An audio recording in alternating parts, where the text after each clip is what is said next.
हाम्रो श्रम बजारबाट भारतीय श्रमिकले कति मूल्य लग्यो? त्यही काउरी रोपेर त्यही के अरे कोदो बोएर होइन लाखौँ आरोप गर्ने किसानहरू पनि त छन्। पुगेकै होइन, यहाँ के भागभण्ड नमिलेर एउटा आत्मनिर्भर बनाउने र राम्रो उत्पादन यहाँबाट बाहिर विदेश निकास गर्न सकियोस् भनेर केही न केही गर्नुपर्छ। पर्यटकीय क्षेत्रमा केही गर्नुपर्छ, उद्योगको क्षेत्रमा, त्यसपछि कृषिको क्षेत्रमा। बिक्री गर्दाखेरि गिरावट त एकदम भएको छ, सबै व्यवसाय त्रसित छन्। अस्तव्यस्त भएका उद्योगिक व्यवसायहरूतिर पुग्न सकेको अवस्था छैन र उद्योगिक व्यवसायहरू आफै जेने तेने आफ्नो गुजारा चलाउन उन्मुख भएको अवस्था छ।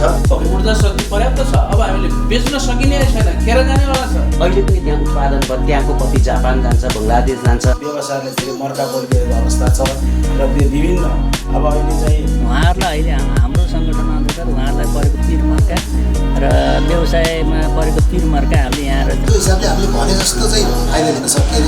चर्चा भन्योभन्दा बढी भएको छ। वनको उत्पादन सहजै रूपमा फर्निचरहरूले उत्पादन गर्न सक्ने भएको छैन। घर भाडा तपाईँको कोठाको भन्दा भिनाको भाडा धेरै महँगो छ। एउटा सटरको 28-30 रुपियाँ तिर्नुपर्ने अवस्था छ।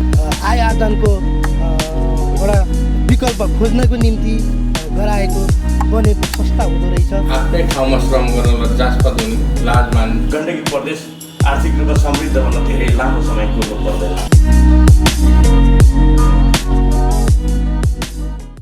नमस्कार दर्शकबिन, तपाईँ हेर्दै हुनुहुन्छ गोल्डन नाइट टेलिभिजनको प्रस्तुति मफसल आर्थिक आवाज हेर्दै हुनुहुन्छ। विभिन्न जिल्ला, नगरपालिका, गाउँपालिका र वडासम्म हामी पुग्ने गर्दछौँ। आज पनि हामी पोखरा महानगरपालिकाको वडा नम्बर 19मा छौँ। 19मा आर्थिक गतिविधि के हुँदैछन्, व्यावसायिक कसरी व्यवसायलाई अगाडि बढाउँदै हुनुहुन्छ, यी कुराकानी म यहाँ समक्ष राख्न चाहन्छु।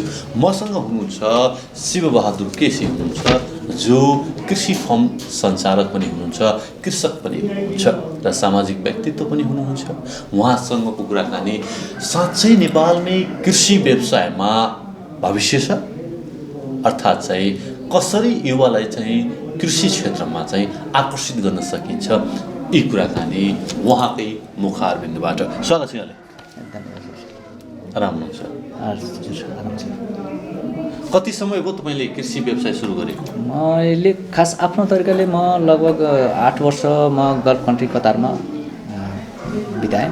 त्यस पछाडि कतारबाट आइसकेपछि म आफ्नै तरिकाले बाख्रा अनि कुखुरासँगै मैले त्यो आफ्नो तरिकाले व्यवसाय गर्दै गइरहेको थिएँ। जब यस 19 वडा नम्बरमा 19मा जब जनप्रतिनिधिहरू निर्वाचित भइसकेर आएपछि हाम्रो प्रमुख हाम्रो वडाध्यक्षज्यू र हाम्रो वडा सदस्य कृष्ण गौतमज्यूले यो कृषिमा के छ, कुन लेभलमा हुनुहुन्छ भनेर समग्र वडामा उहाँहरू यसरी नै अनुभव गर्दै जाँदा म आफ्नै तरिकाले बाख्रा रुगा राखेको थिएँ। अनि उहाँले ल यसरी आउनु पऱ्यो भन्ने हिसाबले अनि उहाँ त्यस पछाडि कृषकहरू छनौट कहाँ हुन्छ, कृषिमा कति, बाख्रामा कति, कुखुरामा कति, वडाले त्यो मूल्याङ्कन गर्दै उहाँले जाँदै गर्दा अनि ल साथ सपोर्ट गर्नुभयो, स्थानीय सरकारबाट पनि मिल्यो। स्थानीय सरकारबाट। अनि त्यस पछाडि एउटा समिति गठन गर्नु पऱ्यो भने हामी कृषकहरू सबै जमघट भयौँ। ल बाख्रालाई अलिक पुगडे क्षेत्र बनाउनु पऱ्यो भन्ने हिसाबले अनि आइसके पछाडि अनि ठिक छ भनेर त्यस पछाडि मलाई वडाले नै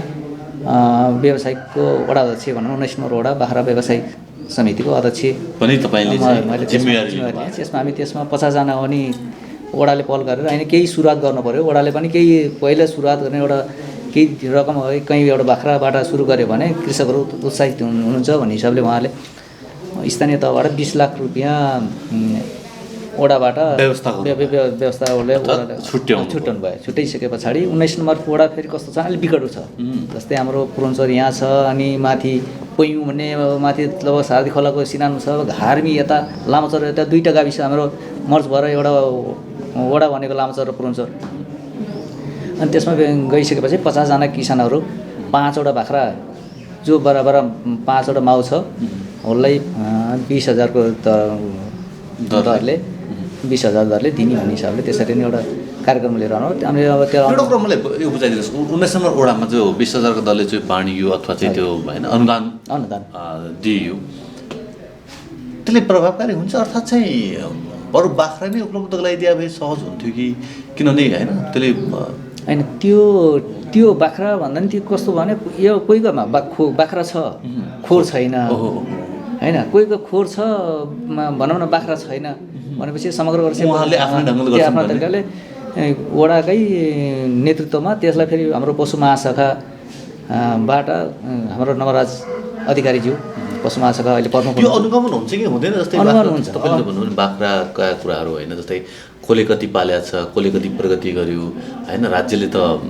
प्रदान गर्यो नि त 20 लाख भनेको त होइन, हुन त त्यो थोरै हो कृषकहरूको लागि होइन, तर पनि अब त्यो लगानी चाहिँ राज्यलाई फिर्ता हुने गरी चाहिँ काम भएको छ कि छैन भन्ने पनि अनुगमन हुन्छ। अनि त्यसलाई पनि यस्तो समिति बसी यसरी जाने 50 जना भनेपछि त्यसमा हाम्रो किसानहरू फर्म दर्ता भयो, कतिजना लगभग 100 जना बराबरी भयो। त्यसमा पनि अनि हामीले वडाले एउटा पशु महाशाखाको प्रमुख हाम्रो नवराज अधिकारीज्यू र हाम्रो वडा सदस्य कृष्ण गौतम र हामी समितिको तर्फबाट हामी अनुगमन गरेपछि जहाँ 5वटा माउ तयारी छ, खोर तयारी छ, त्यस पछाडि त्यो भइसकेपछि मात्र रकम हस्तान्तरण गर्ने। मेरो विषय रकम हस्तान्तरणको होइन कि मेरो विषय के हो भने, अथवा चाहिँ मैले आम दर्शक श्रोतालाई चाहिँ के भनिदिनुहोस् भने, कृषि पेसामा लगानी गरे पश्चात चाहिँ रिटर्न हामीले पाउँछ, तपाईँले पाउनुहुन्छ कि पाउनुहुन्न भन्ने उत्तर हो। जस्तै त्यो पाइन्छ भने तपाईँ त्यसैले हजुरलाई के जोड्दैछु भने त्यो भइसकेपछि त्यसले के भने 50 जना हामी कृषक हो, त्यसमा धेरै समस्या इक्जाम्पल दिने उदाहरण दिने कोही छन् त्यस्तो कि हामीले 20,000 को लगानी गऱ्यौँ अर्थात् चाहिँ 5बाट 10 भए बाख्रा भयो। अब त्यो सुरुवात भयो, पहिला सुरुवात वडाबाट गऱ्यो 20 लाख, त्यस पछाडि हामीले त्यही कार्यक्रम पछाडि अर्को वर्ष हामीले विज्ञ केन्द्रमा कृषि विज्ञ केन्द्रमा पकड क्षेत्रको लागि हामीले दाबी गऱ्यौँ। अनि हामीले के मै अध्यक्ष भइसके पछाडि हामीले 5वटा माउ थियो भने त्यसलाई अब 10वटा माउ जसले पुऱ्यायो, किनभने 1 वर्षमा त 5वटाको त अलरेडी 10वटा माउ त पुग्छ। जो 10वटा माउ हुनेहरूलाई फेरि हामी विज्ञ केन्द्रबाट पकड क्षेत्रलाई नैबाट गइसकेपछि 10वटा माउलाई गइसकेपछि अनि विज्ञ केन्द्रबाट सरकारको जुन छ त्यो एकदम मलाई के ठिक लाग्यो भने क्यास नदिने, किनभने बाख्रा तपाईँहरूले वृद्धि गर्दै जानुहोस्, खोर व्यवस्था मर्मत र खोर नयाँ बनाउन सम्भावना खोर बनाउनको लागि अनि विज्ञ केन्द्रबाट पकड क्षेत्र त्यस पछाडि गइसकेपछि 5वटा 10वटा माउमा गयो। 10बाट फेरि दोस्रो पकड क्षेत्र 3 वर्ष कार्यक्रम हो हाम्रो विज्ञ केन्द्रको हाम्रो के अरे पुष्पा वास्तवज्यू अधिकृत अनि सुरेश श्रेष्ठ उहाँहरूकै अनुगमन पुरै आएर विज्ञ केन्द्रबाट अनुगमन गरिसकेपछि अहिले फेरि 10बाट 20वटा माउ भन्दै त्यसरी फेरि 20वटा माउको दोस्रो पकड क्षेत्र कार्यक्रम आयो। अहिले लगभग तपाईँको वडाले 5वटा माउ 20,000बाट सुरु गरेको, त्यसमा त अब लगभग 50 जना कृषक छनौट गरेरमा त 25 जना त त्यो त्यसरी नै अब त्यहाँ उहाँहरू बढ्न सक्ने, किन 5वटा भन्दा माथि उहाँहरूको क्षमता नि रहेन, खोर भयो, घाँसपातहरू सबै भयो। अहिले 19 नम्बर वडामा हेर्दै जाँदाखेरि अब त्यो हामी 5वटा सुरु गरेको ठाउँमा 70-80 बाख्रा फर्म जस्तै अब तपाईँको गौतम बहुद्देश्यीय कृषि फर्म अहिले पनि लगभग त्यहाँ 80 हाराहारी बाख्रा छ। अनि गएर तपाईँको घार्मी दाजुभाइ कृषि फर्म बाख्रा फर्म त्यहाँ भयो, अनि गिरी बाख्रा फर्म भयो, अनि तपाईँको डाँडा 4 गरे। अब यसरी अहिले लगभग 60-70 हाराहारीको बाख्राहरू त्यसरी नै उहाँ त्यो किन एउटा प्रभाव जब वडाले। अर्को कुरा चाहिँ के कृषकहरूको एउटा चाहिँ गुनासो के हुन्छ भने हामी उत्पादन त गर्छौँ, जस्तै बाख्रा उत्पादन भयो, खसी उत्पादन भयो होइन, अथवा चाहिँ त्यो पालन पोषण भयो, तर बजार व्यवस्थापन गर्न गाह्रो छ भन्ने पनि एउटा चाहिँ आइराखेको हुन्छ। त्यो के छ तपाईँले कस्तो पाउनु भएको छ बजार व्यवस्थापन कति सहज छ कति गाह्रो छ? अब यो के छ भने म त कुखुरा र बाख्रासँग जोडेको लगभग हामी कास्कीमा भनौँ यहाँ हामी कुखुरामा लगभग आत्मनिर्भर भइसकेको छ। कुखुराको लागि अलिकति सिजन मिल्यो, त्यस्तो अफ सिजन पऱ्यो भने हामीलाई बेनिफिट आउँछ। बाख्रामा लगे खसी बोकाको लागि त पोखरामा त मासु पुग्नै गाह्रो छ त तपाईँको होइन, खपतलाई त्यो तपाईँको गाह्रै छैन कि बाख्रालाई त तपाईँको बोका भयो भने। यसको अर्थ चाहिँ कृषि व्यवसायमा अर्थात् चाहिँ तपाईँ हामी बाख्रा पालनै मात्र गर्ने हो भने सम्भावना राम्रो छ, नेपालमै बसेर पनि राम्रो पैसा कमाउन सकिन्छ। त्यो राम्रो छ। अब एउटा कुरो के भने वडाले जस्तै अब स्थानीय सरकारले वडाले अब जनप्रतिनिधि आइसक्यो, उहाँहरू लाग्नुभयो, किनभने हाम्रो यहाँ वडा सदस्य हाम्रो कृष्ण गौतम भनेको कृषिकै विज्ञ उहाँहरू रिटायर हो उहाँले धेरै यसमा पहल गर्नुहुन्छ। एउटा हामीसँग के भने वडाले अझै र राज्यले के गर्नु पऱ्यो भने बाख्राको लागि कुन पेसा हो, जस्तै कृषिलाई भने कुन बाख्राको लागि भने हाम्रो के छ भने जहाँ बाख्रा पाल्ने एरिया छ त्यहाँनिरको किसानहरूले त्यो क्षेत्रले बाख्रालाई जोड दियो भने अझ राम्रो हुन्थ्यो। किनभने अब हामी यो भनौँ न यो समथर भूमिमा बाख्रा पाल्न त अलिक समस्या छ भने डाँडा काँडामा त्यही अनुसार बाख्रा पाल्न सहज छ। अब त्यसको लागि एउटा छुट्टै पकडेर एरिया छुटिएर गर्दा राम्रो हुन्छ।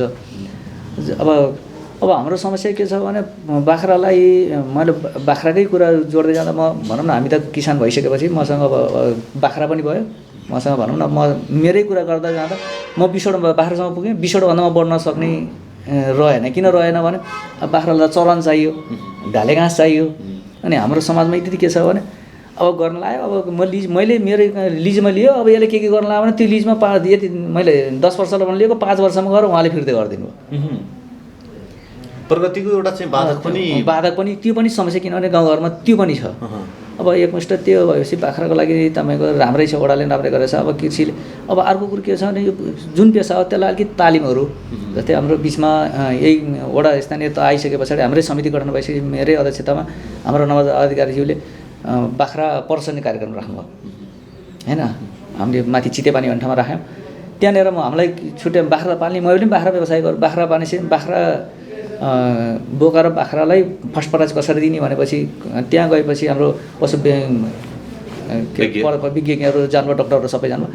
अब त्यो लिने बेला हामी बाख्रा पनि छनौट गर्ने तरिका कस्तो खालको थुनहरू, कस्तो कचौड, त्यसको कचौडाहरू कस्तो रङहरू भयो भने, त्यसको आकार कस्तो छनौट भयो भने त्यसले दुधहरू राम्रो हुने, त्यसका बच्चाहरू राम्रो हुने, कुन रह्यो भने त्यसलाई बिहाडेमा बिउ राख्न मिल्ने होइन। बिहाडे बोका भने कुन त्यसको अन्डा कोषहरूदेखि लिएर हर कुराहरू कसरी लियो भने हामीले त्यसलाई यो भने त्योबाट हामीले सिक्न पाइयो भनेपछि यी विषयमा अनुदानसँगै तालिमहरू भयो भने अझै पनि भनौँ न हामी कुन घाँस खुवाउँदा राम्रो हुन्छ, कुन सिजनमा के गर्दा राम्रो हुन्छ भने यी सबै अझै पनि हामीले जति तालिम गर्दै गयो अब अहिले त्यो अझै पनि कमी हुँदो रहेछ। तपाईँको बाख्रामा चाहिँ बिमाको सुविधा छ होइन? हजुर। कुखुरामा चाहिँ रहेनछ है? अब मैले अघि भने तपाईँ हामी किनभने यहाँ कास्कीमा भनौँ, कास्की त कुखुरामा सम्पन्न भइसक्यो, उसलाई त आवश्यक त्यो जताततै छ त्यसलाई छैन, बिमै छैन। बाख्रामा बिमा छ। बिमा अब हरेक कम्पनीहरूले गरिरहेको छ। हाम्रो 19 नम्बर वडामै सम्पूर्ण साना कृषि सहकारी छ, त्यही मार्फत अब हामीले स्थानीय सरकारले पनि त्यो बिमा सुविधामा चाहिँ केही हेररेख गर्छ के छ? बिमा कि स्वयं कृषकले गरिदियो? त्यो कस्तो कृषि सहकारी भएपछि त्यो कृषि विकास ब्याङ्कले त्यहाँ के लगानीहरू कृषि सहकारीमा गरेको छ। त्यसमा 25% किसानको उसको कृषिको, अनि त्यो 25% यता गरिसकेपछि लगभग अब 50% मात्रै छ। अब किन बिमाङ्कन पनि थोरै छ, किन त्यही अनुसारको हाम्रो बढीमा एउटा बाख्रा अब 20,000 को भन्दा छैन। राम्रो बाख्रा भने 20,000 हो। थोरै तपाईँ वैदेशिक रोजगार पनि जानुभएको छ। वैदेशिक रोजगार र नेपालमा आफ्नै देशमा बसेर यसरी कृषक भएर आफ्नो परिचय दिँदाखेरि, आफ्नो पहिचान बनाउँदाखेरि होइन के भिन्नता पाउनुभयो अथवा चाहिँ कस्तो तपाईँले महसुस गर्नुहुन्छ? उहाँ उताको बसाइ र यताको बसाइमा कति डिफ्रेन्ट छ? यसमा धेरै फरक छ। कस्तो, एक त उहाँ गएपछि अर्को अन्डरमा, अर्को मालिकको अन्डरमा हामी बसेर काम गर्नुपर्ने, काम गऱ्यो होइन, काम गरिराख्यो। अब एकछिन थकाइ लाग्यो, एकछिन रेस्ट पुरा आफ्नो दिनुपर्ने काम पुरै दिइसकियो। अब एकछिन रेस्ट गऱ्यो भन्दा नि ऊ आउँदा डराउनु पर्ने होइन, अब डराउनु पर्ने या उल्टो गाली खानुपर्ने, दबाब पर्नुपर्ने, आफ्नो घर परिवार पीडा होला, आफ्नो कहाँ के होला, पैसोसँगै हर कुराहरू त उहाँ त्यो हुन्छ। यहाँ भनेपछि आफ्नो जे छ तपाईँ 2-4 गाई पाल्नुहोस्, तरकारी गर्नुहोस्, जे गर्नु, किनभने आफै मालिक भयो, आफ्नो घर परिवारसँग रह्यो।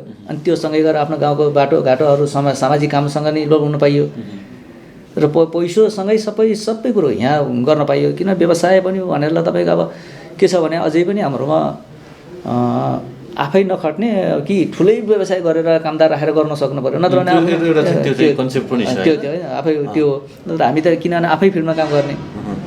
र हामीले काम गर्दा दुईवटा पाटो के हुँदो रहेछ भने जस्तै कि काम गर्नु पऱ्यो कि आफूले काम गर्ने भइसकेपछि अब एउटा पेसाभन्दा जस्तै अब हामी यहाँ आयो, अब अर्को ठाउँ जानु पर्ला, आफै काम गर्दा फेरि त्यहाँनिर त आफ्नो व्यवसाय त ओझल पर्न जाने हुन्छ, त त्यसलाई त व्यवस्था मिलाउनु पऱ्यो। किनभने अब सबै आफै हिँड्ने भएन चाहिँ आफ्नो व्यवसाय मेन त्यसलाई उसलाई प्राथमिकता दिएर अनि टाइम टेबल निकालेर अब भरे अब यदि दाना पानी दिएर यतिखेर म आउँछु भन्ने हिसाबले हिँड्नु पऱ्यो। तर व्यवसाय वैदेशिक र यहाँ अब हामी म गल्फमै बसेको, म कतार बसेको, सामान्य 20-30 हजारै हो होइन। गल्फमा बसेर मासिक बचाउने भने 20-30 हजार हो। अब तपाईँको यहाँ राम्रै बाख्रा तपाईँ उत्पादन गर्नु, एउटा राम्रै बाख्रा भयो भने पनि तपाईँको 15-20वटा भयो भने त घुम्दै फेरि माउ भयो भने त तपाईँको त रोटेसन गर्दाखेरि 2-3टा गर्दा त एउटा हामी त के अरे बाख्रा एउटा खसी बोका बिक्री गर्दाखेरि त्यसको त्यो बराबर त यहाँ आइसक्यो होइन। त्यसको मल भनौँ त्यो बाख्राको मलले गर्दा धन्य तपाईँको दानाको हल्का फुल्का कभर गर्छ। अनि आफ्नै खेत पाखामा भएको डाली घाँसहरू प्रयोग गऱ्यो भने घाँस पनि भयो।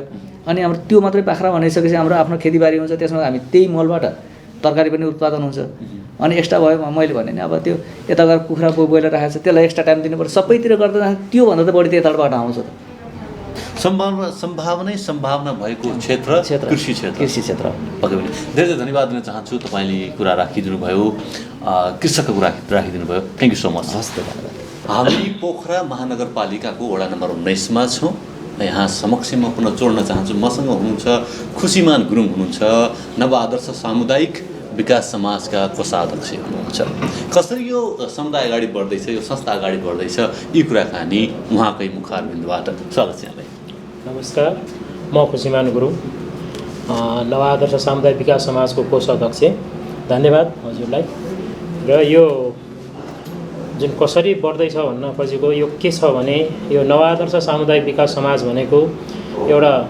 नितान्त सामाजिक काम गर्ने एउटा संस्था हो र यहाँको समुदायको भित्रसम्म उनीहरूको पीर मर्क कष्टहरूलाई बुझेर एउटा लिएर जाने एउटा संस्था हो त्यस कारणले यो संस्थाले एउटा स्थापना कहिले भयो थोरै स्थापनाको कुरा गरौँ यो स्थापना अहिले 25औं वर्ष चाहिँ यसले पार गर्दैछ अहिले हाम्रो यो रजत वर्ष पनि हो यो हाम्रो चाहिँ अहिले रजत वर्ष पनि हो यसले खेल्ने भूमिका यसले गरेको के तनी भन्ने कुरामा म अलिकति जोड्न चाहन्छु एक नम्बर यसले एउटा विकासको काम छँदैछ अर्को स्वास्थ्यको काम चाहिँ यसले महत्त्वपूर्ण रूपमा चाहिँ स्वास्थ्यको कामलाई हेरेको छ हामीसँग 4वटा एम्बुलेन्स छ र एउटा सचेतना कार्यक्रम त्यो हेर्छ अर्को सरसफाइ अर्को एउटा महिला दिदीबहिनीहरू लगायत यहाँकालाई कसरी एउटा जागरण गर्ने कसरी सचेतना गर्ने कसरी चाहिँ आफूमा एउटा चाहिँ ज्ञान ल्याउने त्यो सम्बन्धी पनि गर्छ जस्तो स्वास्थ्यको कुराहरू गर्दाखेरि हामीले नव आदर्शले एउटा यो महिला दिदीबहिनीहरूलाई एउटा अथवा अलिकति असहाय व्यक्तिहरूलाई एउटा गर्भवतीहरूलाई हामीले चाहिँ मातृ शिशु मितेरी हस्पिटलसम्म लिएर जानको लागि हामीले निःशुल्क एम्बुलेन्सको व्यवस्था गरेको छौँ र अर्को एउटा हाम्रो सबको पनि त्यस्तो खालको व्यक्ति छ जो चाहिँ आर्थिक कमजोर छ भने सबको व्यवस्थापन अथवा सबलाई कहाँसम्म ल्याउनु पर्ने हो त्यसको पनि नव आदर्शले त्यो व्यवस्था गरेको छ अति उत्तम र अर्को कुरा यो बेला बेलामा हामीले चाहिँ एउटा हेल्थ कार्यक्रम पनि राख्छौँ विशेष गरेर महिलाहरूलाई बढी फोकस गर्छौँ जस्तो पाठेघर सम्बन्धीको VI टेस्ट पनि हामीले त्यो चाहिँ गर्छौँ अर्को रक्तदानको कार्यक्रम छ रक्तदान पनि हामी गर्छौँ यस्तै किसिमले विभिन्न किसिमका चाहिँ एउटा यो रोगहरूसँगबाटको चाहिँ एउटा कसरी बच्न सकिन्छ भन्ने एउटा ट्रेनिङ पनि दिन्छौँ एउटा कुरा यो स्वास्थ्य सम्बन्धीको यो छ भने तपाईँको अर्को विकास सम्बन्धीको कुरा जस्तो खेल मैदान युवा क्षेत्रमा पनि यो जस्तो युवा क्षेत्रमा चाहिँ हामीले अब यो खेलको लागि चाहिँ जस्तो अब यो प्रत्येक अब यो तीज मेला हामीले चाहिँ यो नव आदर्शले नै चाहिँ सञ्चालन गरिरहेको छ यो चाहिँ लगभग चाहिँ नेपालकै दोस्रोमा महोत्सवमा पर्न जान्छ यो त्यसको लागि हामीले चाहिँ महिला भलिबल प्रतियोगिता अनि पुरुष भलिबल पनि राख्छौँ र यस्तै गरी विकासको कार्यक्रममा हामीले यो खेल मैदान जुन यो गोस्तीघाटमा हामीले खेल मैदान हाम्रो चाहिँ सुरु हुँदैछ हामी अझै हामी काम गर्दैछौँ त्यसको लागि अझै भौतिक संरचनाहरू गर्नको लागि हामीलाई धेरै अझै हामीलाई चाहिँ खाँचो छ अहिले सिर्फ ग्राउन्ड रेडी भएको छ र केही प्याराफिट रेडी भएको छ अझै अरू कामहरू गर्नको लागि हामीले चाहिँ अझै त्यसको चाहिँ हामी निरन्तरता लागिपरेको छौँ अर्को हाम्रो आफ्नै भवनको पछाडि एउटा पार्क पनि हामी अब निर्माण गर्दैछौँ र एउटा वृद्धहरूको लागि बस्नको लागि उनीहरू चाहिँ कमसेकम दिनमा आएर बसोस् एउटा के भन्छ त्यसलाई रिफ्रेसमेन्ट अथवा डे वृद्ध आश्रम भनौँ दिनको लागि उनीहरू चाहिँ त्यहाँ बस्नको लागि उनीहरूलाई खाजा चिया पानी खानको लागि त्यो पनि हामीले क्लबले गर्छौँ उनीहरू बस्नको लागि उनीहरू त्यो गार्डनमा बसेर पनि उनीहरूले टाइम जोस् गर्न सक्नुहुन्छ त्यो पनि यही नव आदर्शले चाहिँ त्यो काम पनि गरिरहेको छ र अर्को विद्यार्थीहरूको लागि एउटा अध्ययन गर्नको लागि एउटा रिसर्च गर्नको लागि हामीसँग एउटा चाहिँ लाइब्रेरी छ त्यो लाइब्रेरीमा बसेर के अरे अध्ययन गर्नेको व्यवस्था पनि छ त्योबाट पनि हामीसँग जस्तो अब अहिले पछिल्लो समयमा आएर अब यो के भन्दाखेरि कम्प्युटरको जमानाहरू आयो पहिला सबै किताबबाट नै पढ्ने किताबहरू नै रिसर्च गर्ने थियो त्यो भएको भएर पुरानो किताबहरू पनि हामीसँगबाट चाहिँ रिसर्च उपलब्ध चाहिँ छ यी कार्यहरू गर्दो रहेछ हाम्रो नवा आदर्श सामुदायिक विकास समाजले र अब एउटा कुरा मलाई म त्यहाँ जोड्न चाहन्छु यो सरकारले गर्ने कुराहरू स्थानीय सरकारले गर्ने कुराहरू पनि यो संस्थाले गर्दैछ ठिक हो तर यो संस्थाले चाहिँ कसरी सञ्चालन गर्नु भएको छ आर्थिक अथवा जोहो कहाँबाट गर्छ अब यो प्रश्न यहीँनिर छ एकदमै महत्त्वपूर्ण प्रश्न हजुरले सोध्नुभयो धन्यवाद आर्थिक सहयोग सबै कुराहरू कामहरू गर्दाखेरि आर्थिक सहयोगको चाहिँ ठुलो चाहिँ महत्त्वपूर्ण चाहिँ भूमिका हुन्छ आर्थिक सहयोग बिना हामीले कुनै पनि कामहरू गर्न सक्दैनौँ यो हाम्रो यो आर्थिक सहयोग भन्नाले हाम्रो सरकारबाट पनि हामीलाई सहयोग हुन्छ तर सरकारबाट र हामी आफै एउटा चाहिँ सो इच्छाले डोनेसन गरेर पनि हामीले चाहिँ यो कार्यलाई सम्पन्न गर्छ जस्तै मैले यहाँलाई थोरै रोकेँ अर्थात् थोरै मैले जोड्न चाहेँ कतिपय संस्था यस्ता छन् कि आफै व्यवसाय गरेर होइन गार्मेन्ट चलाएर होइन बोर्डिङ स्कुल चलाएर होइन बेकरी चलाएर त्यो संस्थालाई धानेर सामाजिक क्षेत्रमा पनि गरेका छन् कतै यता यस्तो छ कि भनेर मैले जोड्नु खोजेँ हाम्रो त्यो छैन मतलब चाहिँ आफू स्वविवेकले एउटा हामीले चाहिँ एउटा अक्षय कोष फोन भनेर खडा गरेको छौँ अक्षय कोष फोनबाट हामीले त्यसको ब्याजबाट पनि त्यो कामहरू गर्छौँ र अनि अरू चाहिँ अब इच्छाले जस्तो अब म छु मैले यो हाम्रो के छ भन्दा एकदमै पारदर्शी छ हाम्रो कामहरू चाहिँ एकदमै त्यो ऐना हेरे जस्तो छल्याङ्ग छ किन भन्दाखेरि हामीले चाहिँ नितान्त हामी चाहिँ त्यहाँ चाहिँ एउटा सामाजिक कामको लागि मात्रै खटिएको छौँ र अहिलेको स्थितिमा अहिले के छ भने अहिले त अब स्थानीय सरकारहरू बनेको कारणले गर्दाखेरि अलिकति चाहिँ स्थानीय सरकारको पनि बढी जिम्मेवारी छ भने पहिलो जुन द्वन्द्वकालमा त एउटा हिसाब किताबले यो क्लबले कस्तो काम पनि गर्यो भन्दाखेरि एउटा न्यायाधीशको काम पनि यही संस्थाले गरेको हो त्यस्तो खालको एउटा अत्यन्त कठिन अवस्थाबाट पनि यो संस्थाले चाहिँ राम्रो तरिकाले काम गर्दै गएको छ स्थानीय सरकारसँग अर्थात् चाहिँ ओडासँग चाहिँ कस्तो समन्वय भएको छ ओडाले कसरी सहयोग गरेको छ र ओडालाई चाहिँ यो संस्थाले कसरी सहयोग गरेको छ ओडा र यो संस्था भनेको कस्तो छ भन्दाखेरि एउटा नङ र मासुको सम्बन्ध छ प्रत्येक कार्यक्रमहरूमा चाहिँ नवादर्शको र ओडाको संलग्न छ कुनै पनि कार्यक्रम जब यो बजेट बाँडफाँडको कार्यक्रममा हुनसक्छ अन्य कुनै कार्यक्रमहरू हुनसक्छ ओडा र चाहिँ के अरे नवादर्शको उत्तिकै भूमिका रहन्छ जस्तो विकासको कार्यक्रममा पनि कुनै पनि कार्यक्रममा नवादर्शले गरेको कार्यक्रम ओडासँग समन्वय हुन्छ र ओडाको कार्यक्रम पनि नवादर्शसँग समन्वय भएको कारणले नै यो अगाडि बढिरहेको छ तपाईँ यो समाजमा काम गर्नुभएको छ यसको कोषाध्यक्ष पनि सम्हाल्नु भएको छ वडा नम्बर 19लाई नै चाहिँ आफ्नो कर्मथलो बनाउनु भएको छ हजुर यो वडा नम्बर 19 का चाहिँ सम्भावना के छन् युवाले गर्न खोज्यो भने व्यावसायिक सम्भावना के देख्नु भएको छ यो वडा नम्बर 19 चाहिँ एउटा हिसाब किताबले हेर्ने हो भने यो चाहिँ अत्यन्त सुन्दर एउटा वडा पनि हो र यो चाहिँ अलिकति ठुलो वडा पनि छ एउटा यसले चाहिँ एउटा सम्म भागदेखि लिएर डाँडा काँडा समेत यो वडाको चाहिँ त्यस्तो खालको चाहिँ यो वडामा पर्छ यसले एउटा के अरे युवालाई अब कृषिमा पनि एकदमै राम्रो खालको चाहिँ यसले यो वडामा चाहिँ मैले देख्छु सम्भावना देख्छु किनभने यहाँको जमिन यस्तो उर्वर शक्ति भएको जमिन छ कि यसले राम्रोसँग चाहिँ उत्पादन दिन सक्ने जस्तो कतिपय अहिले साथीहरू हुनुहुन्छ के अरे वडाबाट अब लोन लिएर वडा मार्फत कामहरू गरेको पनि हुनुहुन्छ भने कतिपय फेरि यहाँ चाहिँ एउटा व्यवसायी रूपमा व्यवसाय गर्ने साथीहरू पनि यो वडामा हुनुहुन्छ त्यस कारणले गर्दाखेरि चाहिँ यो वडाको एउटा यो आर्थिक पाटो अथवा चाहिँ यो विकासकोमा चाहिँ टेवा पुग्ने पनि यो वडामा चाहिँ राम्रो सम्भावना भएको वडा छ जस्तै नवादर्शले युवाहरूलाई चाहिँ खेलकुदमा त सहयोग गर्दो रहेछ हजुर होइन खेलकुदका ग्राउन्डदेखि विभिन्न तपाईँले भनिसक्नुभयो तर युवालाई चाहिँ सक्षम बनाउनका लागि सिपमूलक तालिमहरूको आयोजना गर्छ कि गर्दैन के छ सम्भावना यो युवाहरूलाई चाहिँ सिपमूलक कार्यक्रमहरू पनि गर्छ र यो कस्तो भने एउटा कुरा महत्त्वपूर्ण कुरा मलाई के लाग्छ भन्दाखेरि चाहिँ युवाहरूलाई एउटा सचेतन कार्यक्रम दिनु नै एउटा चाहिँ सबैभन्दा उत्तम हो। किन भन्दाखेरि यो लाइन अथवा यो बाटो लाग्दाखेरि बेस्ट हुन्छ है, यो बाटो जान हुँदैन है। जस्तो अब लागु पदार्थको कुराहरू आउँछ, भर्खरको यो के अरे भर्खरको एजकोले ती कुराहरू सोच्न सक्ने क्षमता हुँदैन। उनीहरू जतातिर हाहा हो त्यतैतिर रमाउने त्यो लेभल हो। त्यो हिजो हामी पनि त्यहीबाट गुज्रिरहेका हौँ।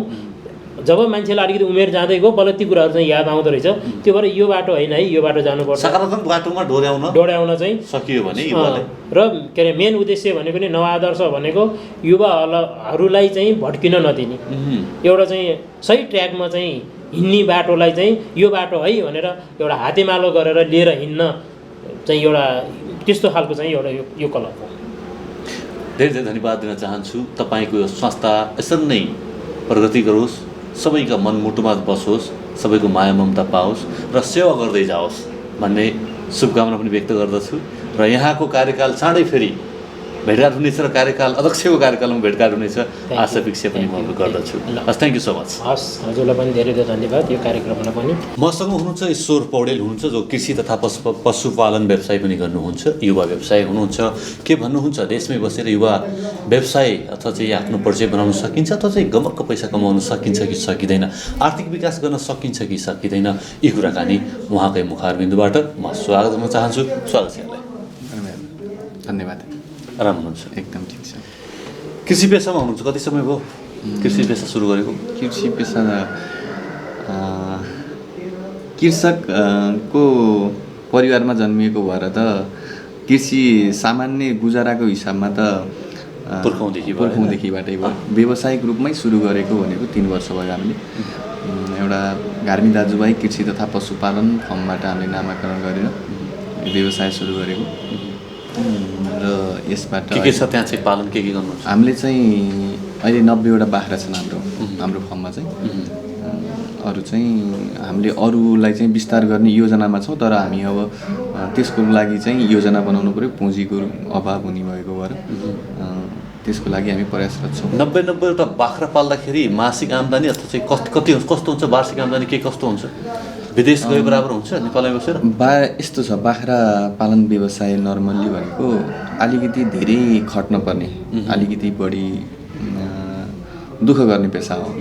किनकि एउटा बाख्रा ब्याइसके पछाडि त्यसको स्याहार सुसारदेखि लिएर त्यसको उत्पादन वृद्धि र त्यसलाई बिक्रीको लागि योग्य भनेको हामीले 6 महिना पनि कम्तीमा पाल्नै पर्छ। कम्तीमा त्यहाँभन्दा बढी त अब 8-9 महिना, 9 महिना, 1 वर्ष कति हुन्छ त्यो अनुसार हामीले पाल्दाखेरि त्यसको जुन रोटेसन हुने प्रक्रिया छ त्यो चाहिँ ढिलो नै हुन्छ। त्यो भएर नर्मल्ली 2-3 वर्ष चाहिँ आफूले गरेको लगानीको हिसाबमा चाहिँ त्यसबाट नाफा हुन चाहिँ सक्दैन हैन। अब आफूले गरेको लगानीको पनि त त्यहाँ हिसाब हुन्छ, अनि त्यहाँ कर्मचारीको हिसाब, आफूले गरेको हिसाबले गर्दाखेरि 2 वर्ष 3 वर्ष त्यहाँबाट चाहिँ आम्दानी आउन चाहिँ अलि मैले हामी युवाहरू अथवा चाहिँ नेपालीहरू तत्काल चाहिँ रिटर्न चाहन्छन् हैन, त्यो भएर चाहिँ व्यवसायमा चाहिँ आत्तिन्छन्। यसको अर्थ 2-3 वर्ष चाहिँ यदि बाख्रा पालन अथवा चाहिँ पशुपालन व्यवसायमा लाग्यो भने 2-3 वर्ष त लगानी गर्नु पर्यो, त्यो ढुक्कता हुनु पर्यो पर्यो। एकदमै त्यो त एकदम धैर्य भएर गर्नुपर्ने। पशुपालन र कृषि पेसा भनेको एकदम धैर्य भएर गर्नुपर्ने पेसा हो जस्तो मैले अनुभव गरेँ जुन 2-3 वर्षको पिरियडमा चाहिँ। र हाम्रो देशको परिस्थितिले पनि होला, अझ हाम्रोमा त प्राविधिक रूपमा त्यति धेरै विकास भइसकेको छैन। प्रविधि र प्राविधिक दुवैको हामीलाई एकदमै मैले एकदम आवश्यकता महसुस गरेँ यो ठाउँमा। अनि अब सामान्य किसानहरू घरमा ठुलो रूपमा बाख्रा फर्म सञ्चालन गर्ने अनि सिजन पछि अथवा समय समयमा बाख्रामा विभिन्न प्रकारका रोगहरू आन्तरिक रूपमा र बाह्य रूपमा त्यसरी लाग्छ। अनि त्यसलाई चाहिँ प्राविधिकको सल्लाह सुझाव भएन भने सामान्य किसानलाई त्यो के भएको भन्ने कुराको जानकारी हुन पाउँदैन। अनि स्थानीय सरकारको चाहिँ त्यसमा सहयोग साथ के रहन्छ? वडा कार्यालयको चाहिँ के? वडा कार्यालयको हिसाबमा त यहाँबाट हाम्रो गत 2 वर्ष भयो हाम्रो चाहिँ बाख्रा पकड एरिया भनेर यहाँको जनप्रतिनिधिज्यूहरूले त्यसको लागि विभिन्न खालको पहल गर्नुभयो र त्यो पहलबाट पनि अनि हाम्रो 2 वर्ष भयो कोरोनाको कारणले हो हामीले यो सिटिभिटीबाट 60 दिने पशुपालन तालिम को पनि आयोजना गरेका थियौँ अनि 2 वर्ष नै आयोजना गरियो तर लकडाउनको कोरोनाको कारणले चाहिँ त्यो हुन चाहिँ सकेन त्यो सफल हुन सकेन त्यहाँबाट चाहिँ हामीले प्राविधिक कृषकहरू चाहिँ निकाल्नको लागि अलिकति त्यसले समस्या पर्यो तपाईले वडा कार्यालयले चाहिँ निवेदन दिएको भए अथवा वडा कार्यालयसँग समन्वय गरेको भए प्राविधिक हैन हामीलाई चाहिँ चाहियो उपलब्ध गराइदिनुहोस् भनेको सायद हुन्थ्यो कि अथवा चाहिँ त्यो पहल यस्तो भएन भएर पनि चाहिँ उहाँले चाहिँ प्राविधिक वडाकोबाट हाम्रो एउटा सेवा केन्द्र छ त्यहाँ चाहिँ अब वडाकै मात्रै कमजोरी चाहिँ त्यसलाई मैले भन्न मिल्दैन किनकि कस्तो छ भन्दाखेरि हाम्रो सेवा केन्द्र जुन लामाचौर 19 को सेवा केन्द्र चाहिँ हेम्जामा छ हेम्जाको 25 नम्बर वडामा त्यहाँ चाहिँ मैले बुझेअनुसार 9 वडा 10 वडा वडाहरूको सेवा केन्द्र चाहिँ एउटा छ अब त्यहाँ 1 जना 2 जना कर्मचारी हुनुहुन्छ अब 9 वडा 10 वडा वडालाई 1 जना त्यहाँको प्राविधिकले कसरी सेवा दिन सक्नुहुन्छ होला त्यो त अब कार्यालयमा बसेर कार्यालय खोल्ने कि कृषकको घर दैलोमा गएर उहाँहरूलाई कृषकहरूलाई प्राविधिक सहयोग गर्ने एउटा जटिल विषय चाहिँ मैले त्यो देखेको छु अचम्मित लाग्छ तपाईलाई यसो देख्दाखेरि मलाई चाहिँ तपाईले सोच्नुहुन्छ यो उमेरको मान्छे विदेश गएर पनि राम्रै कमाउन सकिन्थ्यो विदेशका कुराहरू कहिले काहीँ आउँछन् मनमा आउँछन् कि आउँदैन मेरो मनमा चाहिँ पहिल्यै चाहिँ आएको थियो एक समय चाहिँ हामी नेपाली युवामा आउँछ है सबैमा चाहिँ त्यो एक्जिबिट के गर्नेलाई हैन हुन्छ भन्ने थियो त्यो बेला भनेको कस्तो भन्दा के गर्ने भन्ने बेलामा विदेशको सोच पनि नआउने धेरै युवाहरूलाई आउँछ अहिले के छ अहिले तपाईको अवस्था के छ कि त्यस्तो आउँछ कि अहिले चाहिँ आफ्नै व्यवसायमा चाहिँ रमाउनु भएको छ हजुर हैन आफ्नो व्यवसाय आफ्नो पेशा हैन अहिले व्यावसायिक गर्दै हुनुहुन्छ कृषि अनि मैले जुन व्यवसाय छ अहिले नर्मल्ली मैले जियो त्यो भन्नुपर्दा हामी अहिले व्यवसायबाट त्यहाँको स्थितिबाट खर्च धान्नको लागि त्यहाँ आउने प्राविधिक सेवा अनि त्यहाँ बाख्राको लागि चाहिने दानाहरू र कर्मचारीको लागि चाहिँ हामीले त्यसको लागि चाहिँ मेन्टेन गर्न सक्यौँ अहिलेको पिरियडसम्ममा अब भनेको हामी एउटा उत्पादन वृद्धिकोबाट हामी कसरी मुनाफामा जान सकिन्छ भन्ने तरिकाको सोचमै छु अब त्यसको लागि चाहिँ धेरै प्राविधिक समस्याहरू चाहिँ पर्दो रहेछन् अब सामान्य एउटा 2टा बाख्रा पालेको जस्तो चाहिँ हुँदो रहेछ हामी जसरी पहिला हामी घरमै हुँदाखेरि बाआमाले एउटा 2टा बाख्रा पाल्दाखेरिको र हामीले जति ठुलो भोलुममा बाख्रा व्यावसायिक रूपमा बाख्रा पाल्दा त्यसलाई दिने त्यसलाई स्याहार सुसार त्यसको प्राविधिक समस्याहरू चाहिँ हामीले एकदम सूक्ष्म रूपले अध्ययन गरेर पनि नै त्यो पेसामा लाग्न पर्ने जस्तो मैले पछि महसुस गरेँ मैले यहाँको यसरी बुझ्दा हुन्छ मैले कुनै पनि पेसा गर्दाखेरि त्यो पेसामा चाहिँ त्यसका कठिनाइहरू के छन् मैले गर्न सक्छु कि सक्दैन हैन त्यो नलेजको आवश्यकता एकदम त्यो नभइकन त म अब जो लाग्दै हुनुहुन्छ कृषि पेसा गरौँ भनेर लाग्ने मनस्थिति भएका कृषकहरूलाई पनि म यो आग्रह गर्न चाहन्छु कि त्यो भित्र कति कठिनाइहरू छन् कति खट्नुपर्छ कति लगानी छ त्यो लगानीबाट हामीलाई कति आम्दानी हुन्छ त्यो आम्दानीले हामीलाई जीवन निर्वाह नर्मल्ली अहिले भनेको त आफ्नो जीवन निर्वाह गर्नको लागि र भोलि बचतको लागि त्यो लागि हामी त्यो पेसाबाट हामी पूर्ण हुन सकिन्छ कि सकिन्न भन्नेको सूक्ष्म अध्ययन नगरिकन चाहिँ कृषि पेसामा म नलाग्न भन्न त भन्दिनँ तर सूक्ष्म ढङ्गले अध्ययन गरेर नै लाग्नु होला भन्ने म आग्रह गर्न चाहन्छु सबै कृषक जीवहरूलाई अब जो कृषि क्षेत्रमा आउन चाहनु अब आउन चाहने र गरिराख्नु भएको कृषकहरूलाई पनि म त्यो आग्रह गर्न चाहन्छु युवाहरूलाई कसरी आकर्षित गर्न सकिन्छ यो पेसामा कृषि युवाहरूलाई कृषिमा चाहिँ मैले अहिले देखेको मैले एउटा योजना पनि बनाएको छु कसरी यो कृषि पेसा मैले त सुरुवात गरेँ तर यसलाई कसरी सफल रूपमा कृषि पेसालाई अगाडि बढाउने र त्यो व्यवसायबाट अरू कृषकहरू पनि आकर्षित हुन्छन् मैले आफ्नो तरिकाले एउटा उत्तरदायित्वको भावनाले मैले केही कामहरू पनि गर्न खोजेको छु तर त्यो मेरो एउटा आफ्नो भिजन हो त्यसलाई चाहिँ मैले प्र्याक्टिकल्लीमा उतार्न चाहिँ बाँकी छ त्यसमा चाहिँ नर्मल्ली अब मैले देखेको धेरै कृषक युवाहरू नै भनौँ न, युवाहरू चाहिँ हाम्रै वडाकै कुरा गर्दाखेरि कति बेरोजगार हुनुहुन्छ, के काम गर्ने होइन भन्ने कुरा अन्योलता छ नि। एउटा बेरोजगारी भएका युवाहरू हुनुहुन्छ र अर्को चाहिँ हाम्रो 19 नम्बर वडामा चाहिँ ठुलो क्षेत्र हो 19 नम्बर वडा चाहिँ डाँडाकाँडा देखुन्ट लिएर बेसी फाँटहरू सबै समेटिएको एरिया हो। यसमा चाहिँ वडाले अथवा सरकारले, स्थानीय सरकार, केन्द्रीय सरकारले नै एउटा योजना बनाउँदाखेरि कसरी बनाउनुपर्छ जस्तो लाग्छ भन्दा उहाँहरूले कुन ठाउँमा चाहिँ कुन पेसा गर्दा उपयुक्त हुन्छ। म अब पुरुन्चोरकै फाँटमा पनि एउटा उर्वर भूमि हो, त्यो फाँटमा कुन कृषि अवलम्बन गर्दाखेरि त्यहाँ सफल भइन्छ, त्यहाँको माटो परीक्षणदेखि त लिएर अब यहाँ लामाचोरकै फलामे फाँट भनिन्छ यहाँ, त्यो फाँटमा पनि अब तत्कालै धान काटिसके पछाडिको धान लगाइयो तर धेरै जमिन चाहिँ धेरै समय बाँझो रहन्छ। त्यो बाँझो रहेको जमिनमा चाहिँ कसरी उपयोग गर्ने, सदुपयोग गर्ने भन्ने कुराहरू चाहिँ त्यो एकदम सूक्ष्म ढङ्गले अध्ययन गरियो भने चाहिँ केही कुरा निस्किन सकिन्छ। मेरो विचारमा चाहिँ जो बेरोजगार भएका युवाहरू हुनुहुन्छ उनीहरूको एउटा लिस्ट बनाउने अनि उनीहरूलाई एउटा व्यावसायिक रूपमा हामी कृषि काम यो गर्दैछौँ भनेर एउटा योजनाबद्ध, मैले अहिले यही भनेर भन्दाखेरि फेरि भोलि त्यो नहुन नि सक्छ होइन। त्यसरी चाहिँ हामी एउटा सूक्ष्म रूपले अध्ययन गर्ने र योजना बनाउने प्रक्रियाबाट अगाडि बढ्यौँ भने चाहिँ कृषि पेसामा सम्भावना छ। कृषि नभइकन त अब कुनै पनि ठाउँमा त्यो त मान्छेलाई खाने आवश्यक नै हो। हाम्रो ठाउँमा छ, सम्भावना छ, तर प्राविधिक रूपमा र एउटा पुँजीगत रूपमा पनि अलिकति कमजोरी भएका किसानहरूलाई कसरी स्तर वृद्धि गरेर हामी अगाडि बढ्न सकिन्छ भनेर स्थानीय सरकार, प्रदेश सरकार र सङ्घीय सरकारले चाहिँ त्यसको अलिकति मध्यनजर गर्दै योजना बनायो भने चाहिँ कृषिको लागि त कृषि सम्भावना नभएको त कुरै भएन, कृषि बाहेक त अरू कुनै सम्भावना नै छैन। थ्याङ्क यू सो मच यो सत्य तथ्य कुराकानीका लागि, व्यावसायिक कुराकानीका लागि धन्यवाद दिन चाहन्छु। धन्यवाद।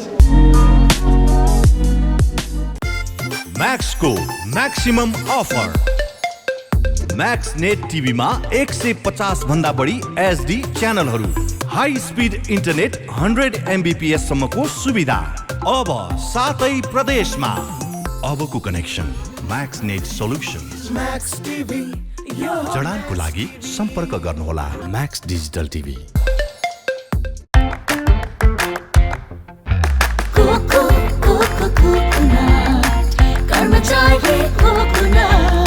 स्वादिलो छ, मिठो छ, सबैभन्दा टेस्टी छ। Karmachari Coco, the most delicious coconut biscuits.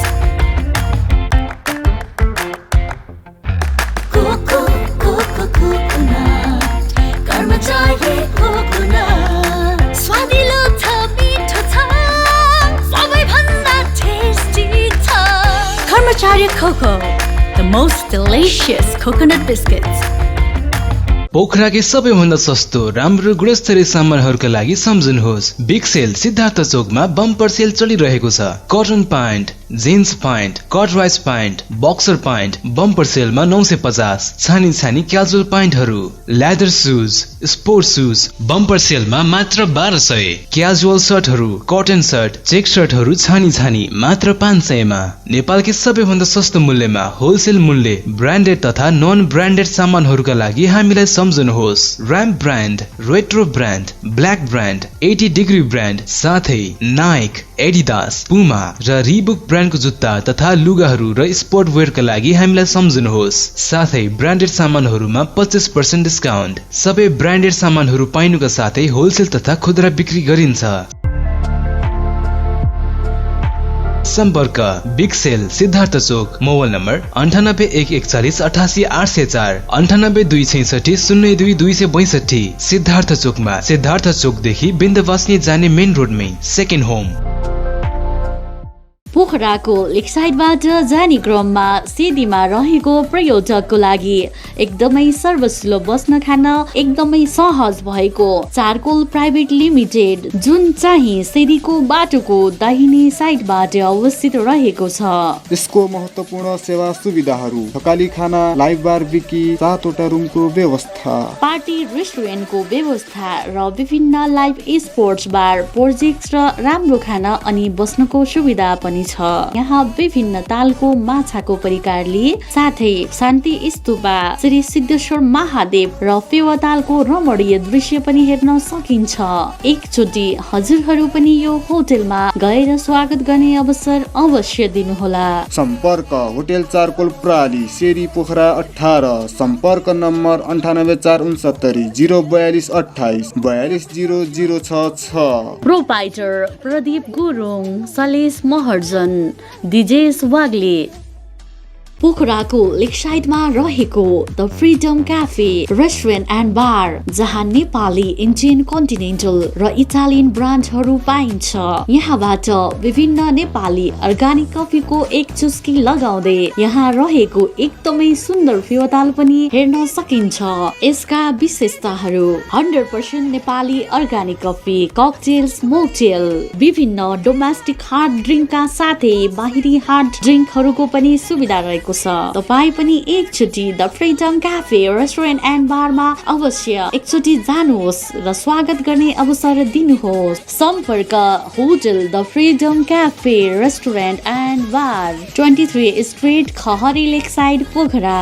सम्पर्क नम्बर 98 191 81 213 98 171 69 060। प्रोपाइटर भुवन जीसी। लेखनाथको मुटु अर्घौचोक अनि अर्घौचोकमा अवस्थित विशाल एग्रो स्टोर्स। तपाईँ हाम्रो दैनिक जीवनमा अति आवश्यक पर्ने ताजा तरकारी, फलफुल, खाद्यान्न लगायत सम्पूर्ण सामानहरू चाहिएमा हामीलाई सम्झनुहोला। हाम्रा सेवाहरू: दुध, दही, खाद्यान्न तथा ताजा लोकल तरकारी, फलफुल, सुपथ तथा होलसेल मूल्यमा पाइनुका साथै होम डेलिभरीको पनि व्यवस्था रहेको छ। साथै सम्पूर्ण पार्टी प्यालेसको सहजतालाई मध्यनजर गर्दै सम्पूर्ण सामानहरू सुपथ मूल्यमा डेलिभरी गरिने जानकारी पनि गराउँदछौँ। विशाल एग्रो स्टोर्स, पोखरा 27, लेखनाथ चोक। प्रोपाइटर विष्णु लामिछाने। सम्पर्क 98560 33 822 98560 81 768 र 98058 66 215।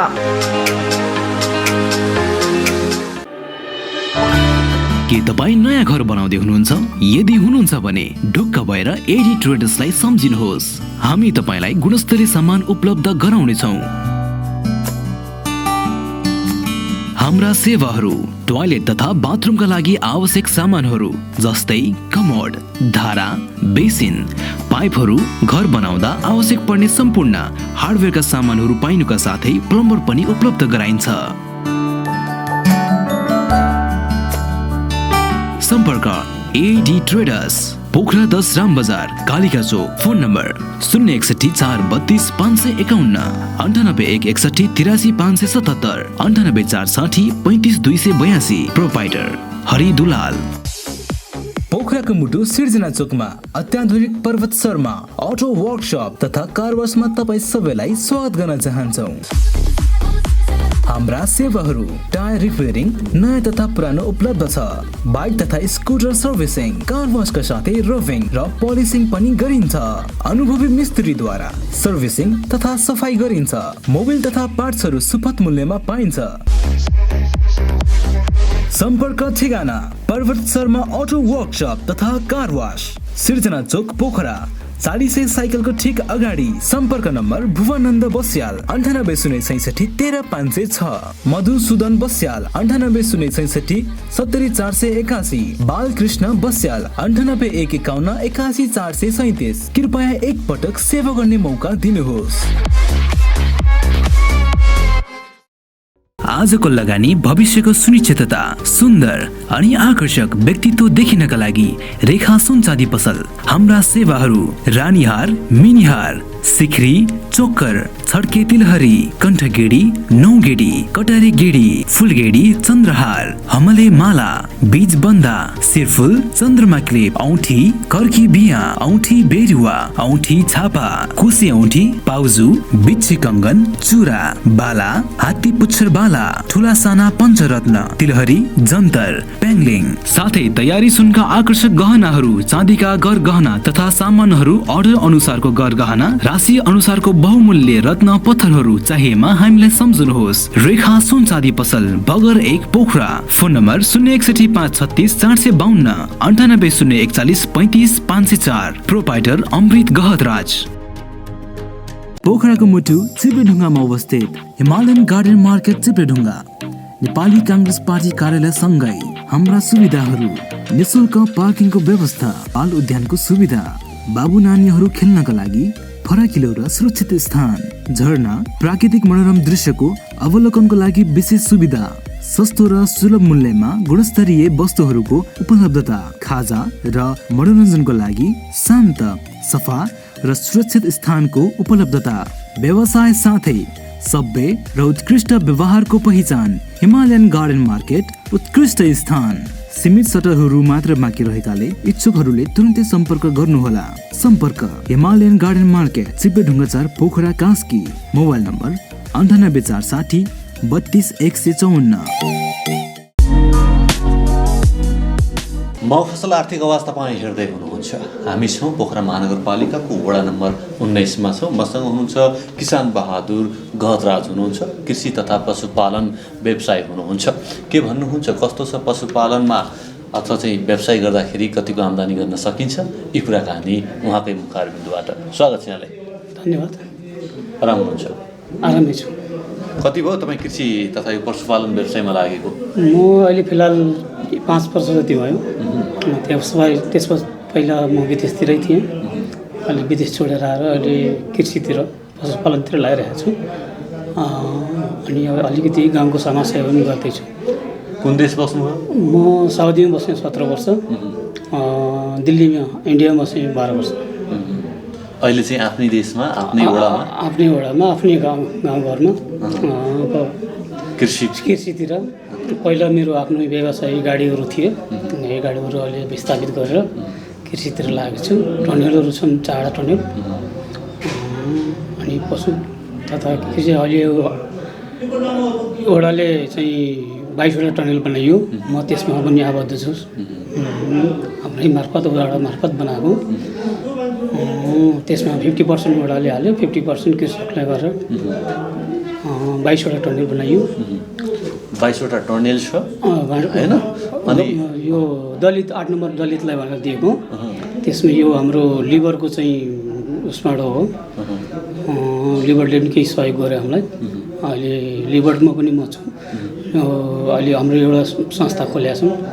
त्यसमा पनि अब हाम्रो 2-4 दिनपछि आउँदै हुनुहुन्छ उहाँहरू। मिटिङ बस्दैछौँ।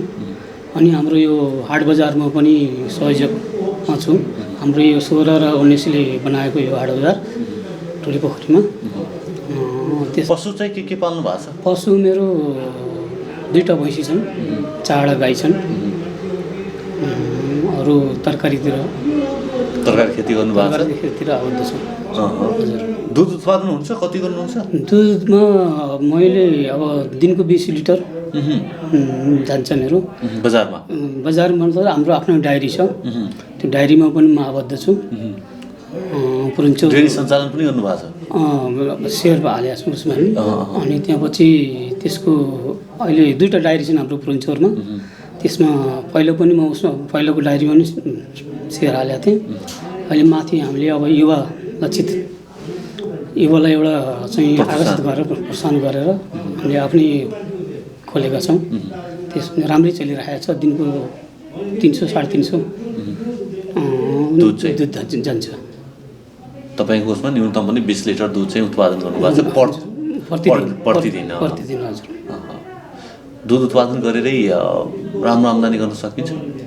अब यसमा मेहनत छ, मेहनत गर्नु पर्यो।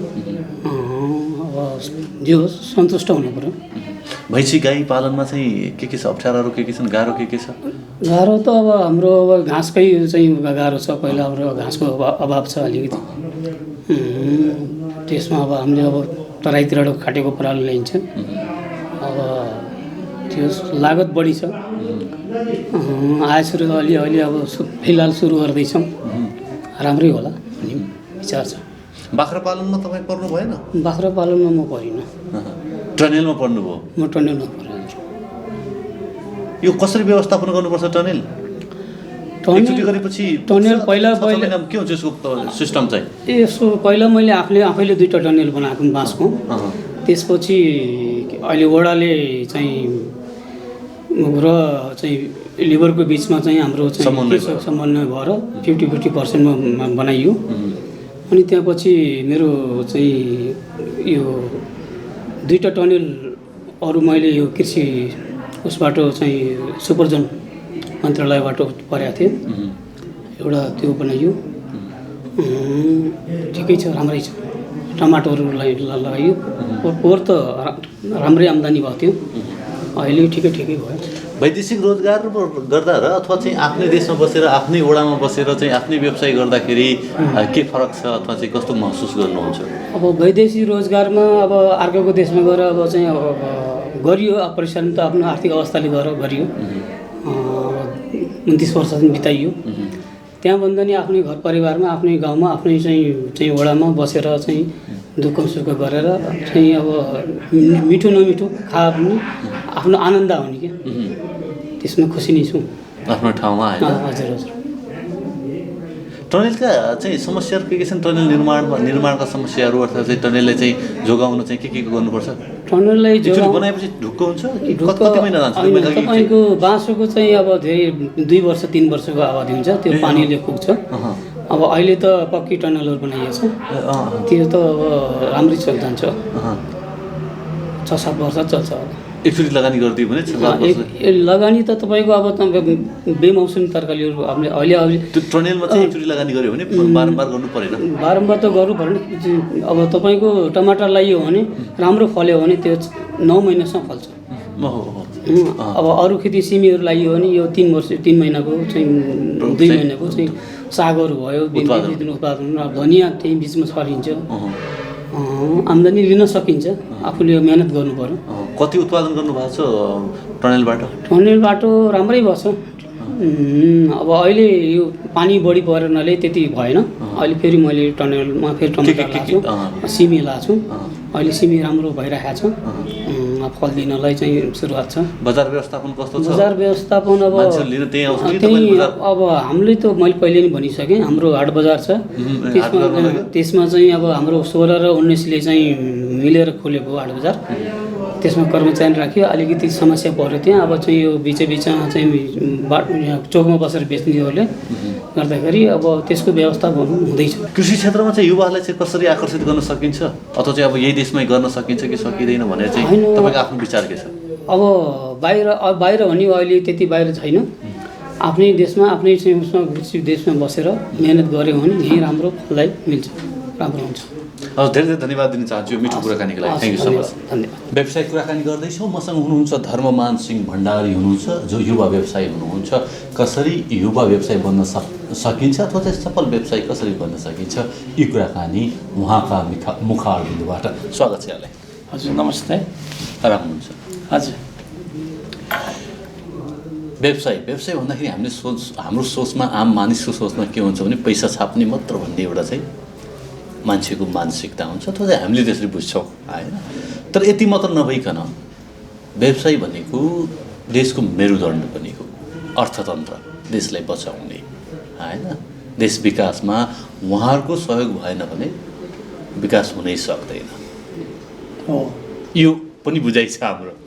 अब तपाईँको बुझाइ व्यवसाय भने के मलाई थोरै स्पष्ट पारिदिनुहोस्। व्यवसाय भनेको एउटा यो समाजको एउटा महत्त्वपूर्ण अङ्ग समुदाय हो, अङ्ग हो। अनि व्यवसाय एउटा देशको र समाजकै एउटा महत्त्वपूर्ण रोजगार सृजनकर्ता हो। पुँजीको निर्माणकर्ता पनि हो। त्यसै गरी अब यो जुन उत्पादन र आपूर्तिको आपूर्तिकर्ता पनि हो। उत्पादनलाई ग्राहक समक्ष पुर्याइदिने एउटा महत्त्वपूर्ण च्यानल मेम्बर पनि हो। त्यसैले त उसको यो यति महत्त्वपूर्ण योगदानले गर्दा नै व्यवसाय आफैमा एउटा आदर्श समाजको अङ्ग पनि हो। ओके, त्यो हुँदै पनि हाम्रो अर्थतन्त्र मेरुदण्ड हुँदै पनि यो बिचमा कोभिडको बिचमा अहिले पनि चाहिँ व्यवसायहरू पीर मार्कामा छन्। स्थानीय सरकार अथवा चाहिँ त्योभन्दा माथिको अथवा चाहिँ प्रदेश सरकार साथ सहयोग दिएको छ तपाईँ जस्तो व्यवसायहरूलाई चाहिँ तपाईँका समस्या गुनासाहरू सुनेको छ कि छैन? ती भन्दैन, अहिले राज्यले जुन ढङ्गले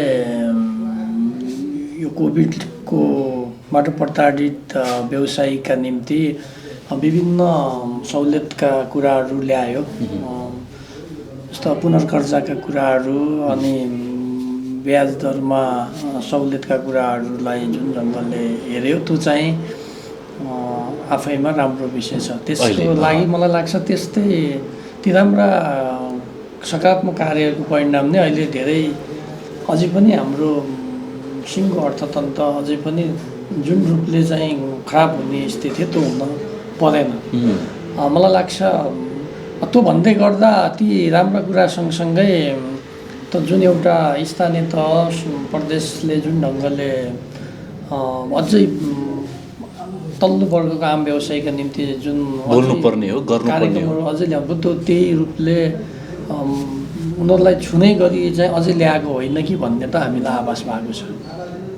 त्यही त व्यवसायलाई यसरी हेरियो कि पैसा छाप्ने मात्र ढङ्गले हेरियो कि अथवा चाहिँ राज्यले हेऱ्यो कि होइन? किन भन्यो भने थुप्रै व्यवसायहरू चाहिँ अहिले चाहिँ तपाईँको विस्थापित छन् होइन, आफ्नो पेसा छोडेरै अन्य गर्नु पर्ने अवस्था पनि छ।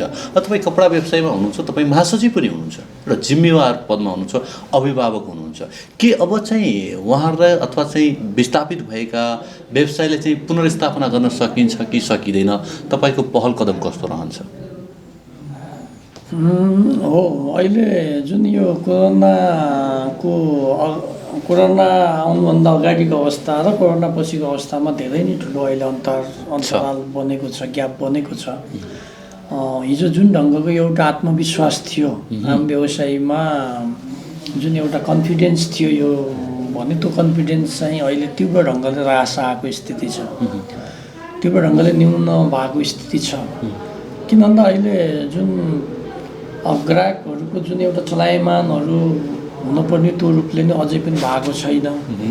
अनि तपाईँको अहिले जुन तरलताको अभावले पनि बिस्तारै तीव्र ढङ्गले बढेको छ। अहिले नयाँ ढङ्गले अहिले फेरि ब्याज दर जुन ढङ्गले अहिले बढ्ने स्थिति निर्माण भइरहेको छ। अहिले ब्याङ्किङ प्रतिस्पर्धामा अहिले फेरि पुनः तरलता अभावको कारणले ब्याज दर वृद्धिका कुराहरूका समाचारहरू तीव्र ढङ्गले आएका छन्। त्यो स्थितिले हामीले कोरोनाबाट थल्लिएको व्यवसाय बिस्तारै उठ्दै गइरहेको स्थितिमा अब यी यस्ता नकारात्मक समाचारले अब फेरि जुन एउटा आत्मविश्वास बढ्न थालेको थियो त्यसमा अब फेरि कुठाराघात भएको हुने स्थिति देखिएको छ।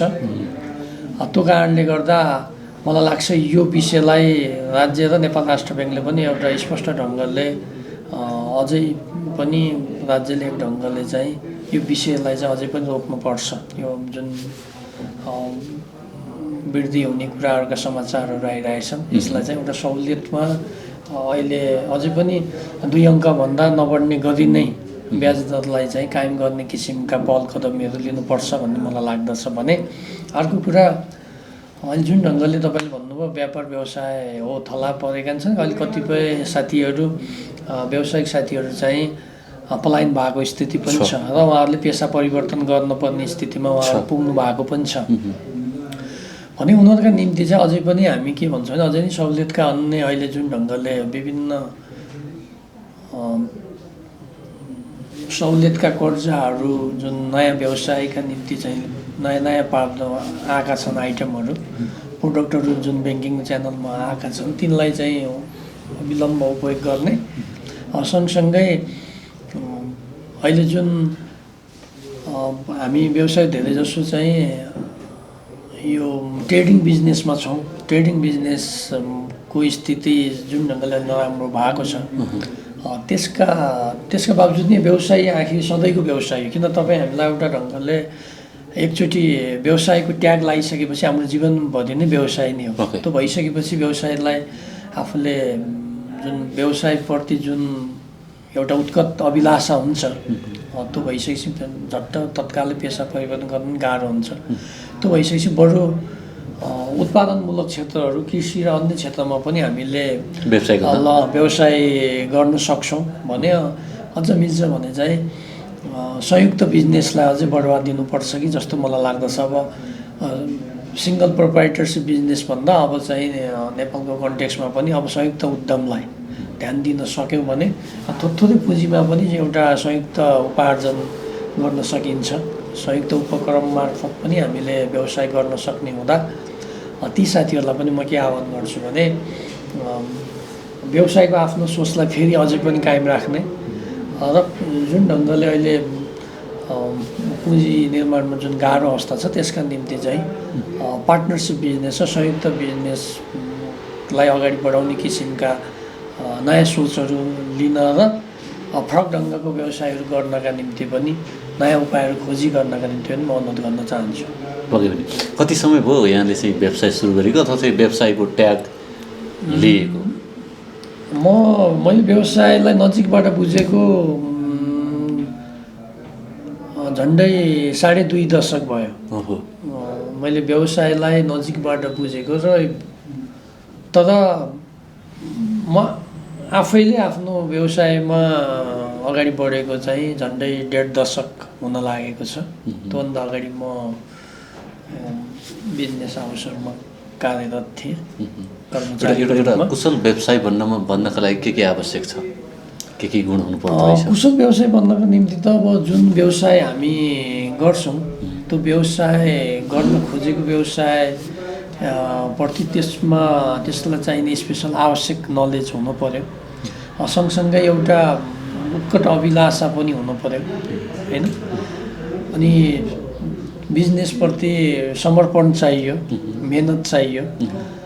अब त्यो सँगसँगै ग्राहक कस्टमर केयरमालाई ध्यान दिन सक्ने, बिक्री गर्न सक्ने विक्रय कलाहरू, लेखाका ज्ञानहरू, अहिले विद्यमान कर नीतिहरू, यी सबै नीतिहरू सहितको एउटा एकीकृत व्यवसायलाई हेर्ने सोच धारणा हुन सक्यो भने एउटा आदर्श र सफल व्यवसाय बन्न सकिन्छ जस्तो मलाई लाग्दछ। धेरै धन्यवाद दिन चाहन्छु यो मिठो कुराकानीको लागि। Thank you so much. नमस्ते। विभिन्न जिल्ला, नगरपालिका, गाउँपालिका र वडासम्म हामी पुग्ने काम निरन्तर गरिरहेका छौँ। हामी यसै गरी पोखरा महानगरपालिकाको 19 नम्बर वडाका आर्थिक कुराकानी यहाँ समक्ष राख्यौँ। अर्को हप्ता भेटघाट हुने नै छ। कार्यक्रम उत्पादनमा र समन्वयमा सहयोग गर्नुहुने वडा अध्यक्ष शोभा मोहन पौडेलज्यूप्रति आभार व्यक्त गर्न चाहन्छौँ। यसै गरी निर्देशक चिरञ्जीवी भुर्तेलप्रति आभार व्यक्त गर्दै म देवेन्द्र बिदा चाहन्छु। नमस्कार।